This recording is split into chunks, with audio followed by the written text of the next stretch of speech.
आज हम chapter start करने जा रहे हैं। प्रबंध क्या होता है, प्रबंध का अर्थ क्या होता है, प्रबंध का महत्व क्या क्या है, प्रबंध की प्रकृति क्या क्या है, प्रबंध के कार्य क्या क्या है। ठीक है, तो प्रबंध क्या है, देखिए कार्य के प्रारंभ से अंत तक व्यवस्थित ढंग से करना प्रबंध कहलाता है। मतलब कार्य को व्यवस्थित ढंग से करना, मतलब अच्छे तरीके से करना कार्य को क्या कहलाता है, प्रबंध कहलाता है।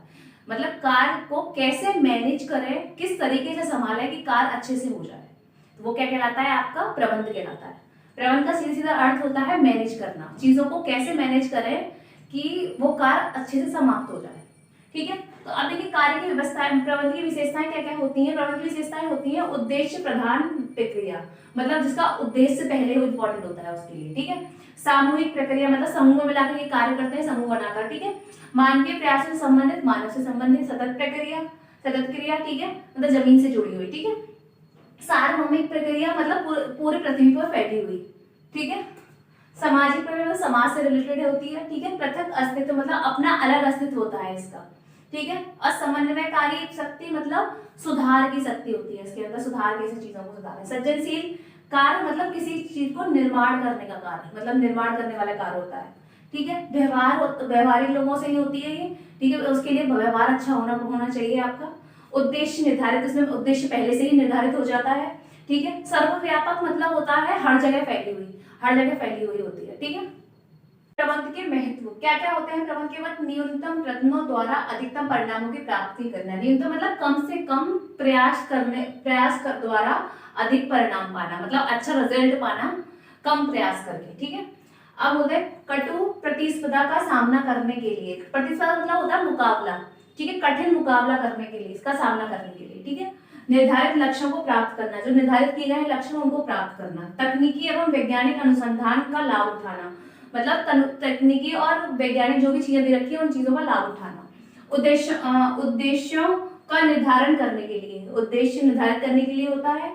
नीतियों का निर्धारण करने के लिए होता है। श्रमिकों की समस्या का समाधान करने के लिए होता है। ठीक है, सामाजिक उत्तरदायित्व को पूरा करना होता है, समाज के प्रति जो उत्तरदायित्व है उन्हें पूरा करना होता है। ठीक है, सामाजिक स्थिरता बनाए रखने के लिए, मतलब समाज में रहने के लिए।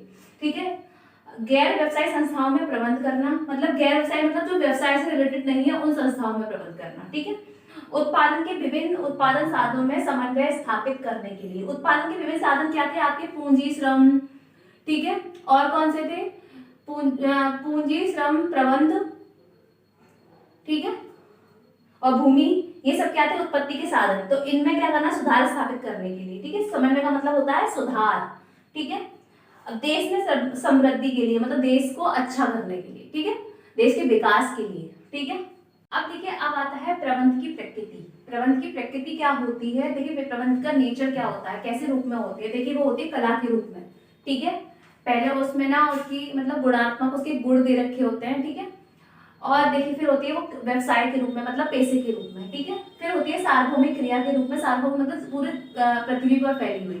ठीक है, फिर होती है उसका उसका क्या होता है, सामाजिक उत्तरदायित्व होता है, समाज के प्रति उत्तरदायित्व होता है। ठीक है, प्रबंध और स्वामित्व प्राय भिन्न, मतलब स्वामित्व मतलब होता है मालिक, मतलब प्रबंध मैनेज करना और मालिक दोनों अलग अलग होते हैं। ठीक है, अब बोल रहे हैं प्रणाली, यह प्रणाली होती है। ठीक है, जन्मजात प्रतिभा, मतलब जब से ही प्रबंध स्टार्टिंग किया जाता है उसकी जन्म से ही वो उसमें प्रतिभा होती है। ठीक है, सभी स्तरों पर आवश्यक, मतलब देखिए एक बात ध्यान रखिए, जब हम प्रबंध से रिलेटेड कोई भी चीज पढ़ते हैं, प्रबंध का मतलब होता है बहुत सारे लोगों को अरेंज कर उसका वर्क कराना।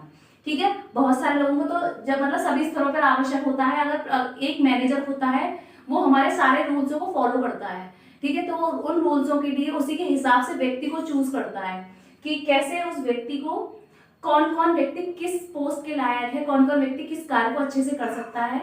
तो वो उन्हीं स्तरों पर आवश्यक होता है, सभी के स्तरों पर आवश्यक होती है ये चीज का मतलब। ठीक है, अब होता है एक अदृश्य शक्ति, मतलब जो दिखाई नहीं देती वो वाली शक्ति। ठीक है, अब आता है प्रबंध के उद्देश्य। देखिए प्रबंध के 4 उद्देश्य होते हैं। एक होता है प्राथमिक उद्देश्य, मतलब पहला उसका उद्देश्य जो होता है, पहला वो उद्देश्य होता है सबसे पहले क्या करना है।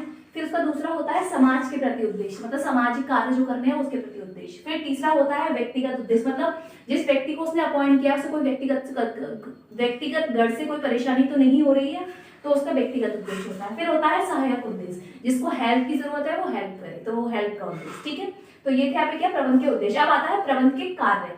देखिए प्रबंध के कार्य हम बहुत ज़्यादा डिटेल में पढ़ेंगे क्योंकि ये बहुत इंपॉर्टेंट टॉपिक है। तो प्रबंध के कार्य हम प्रबंध के टॉपिक की जो इंपॉर्टेंट क्लास है वो हम कल लेंगे, ठीक है, टॉपिक्स वाइज। तो देखिए पहले क्या है, नियोजन। नियोजन मतलब होता है प्लानिंग करना। देखिए जब भी हम प्रबंध के लिए किसी भी व्यक्ति को अरेंज करते हैं, जैसे मान के चलिए कि आपको शादी के लिए गेस्ट हाउस बुक करना है, ठीक है, तो आप क्या करेंगे, पहले एक ऐसा कोऑर्डिनेटर देखेंगे, कोई व्यक्ति देखेंगे जो आपको डेकोरेशन वगैरह सब कुछ बहुत अच्छे से कर सके। तो पहले आप प्लानिंग करेंगे, ठीक है, फिर क्या करेंगे, नियुक्तिकरण मतलब फिर अपॉइंट करेंगे उस व्यक्ति को, फिर उससे क्या करेंगे, मतलब एक मैनेजर को आपने अपॉइंट कर लिया, क्योंकि वो क्या करेगा, आपको वो प्लानिंग करेगा कैसे क्या क्या चीजें कैसे करनी है। फिर क्या करेगा वो और लोगों को जो अच्छे से संभाल सकते हैं, तो फूल वाला है जो स्टेज सजा सकता है वो स्टेज के लिए, जो लाइटिंग लगा सकता है वो लाइटिंग के लिए, जो आपको क्या कर सकता है, लंच या डिनर बना सकता है वो लंच और डिनर के लिए, तो वो चीज़ों को अपॉइंट करेगा, ठीक है, नियुक्तिकरण होगी। फिर वो आगे बढ़ने को मोटिवेट करेगा लोगों को, आप अच्छे से कर सकते हो बहुत अच्छे तरीके से। फिर होता है समन्वय, मतलब कोऑर्डिनेट करेगा, सबको समझाएगा उसके कार्य को, फिर देगा। फिर अगर मतलब कोई भी गलती हो जाती है या कोई भी सुधार करना है आपको किसी भी चीज में, तो वो कंट्रोल करेगा उन चीजों को, ठीक है। तो ये 5 कार्य होते हैं प्रबंध के, ठीक है, जो बहुत इंपॉर्टेंट है, इसे हम अच्छे से डिटेल में पढ़ेंगे, ठीक है। तो आज की क्लास हम यहीं पे खत्म करते हैं, कल हम प्रबंध के कार्य कराएंगे।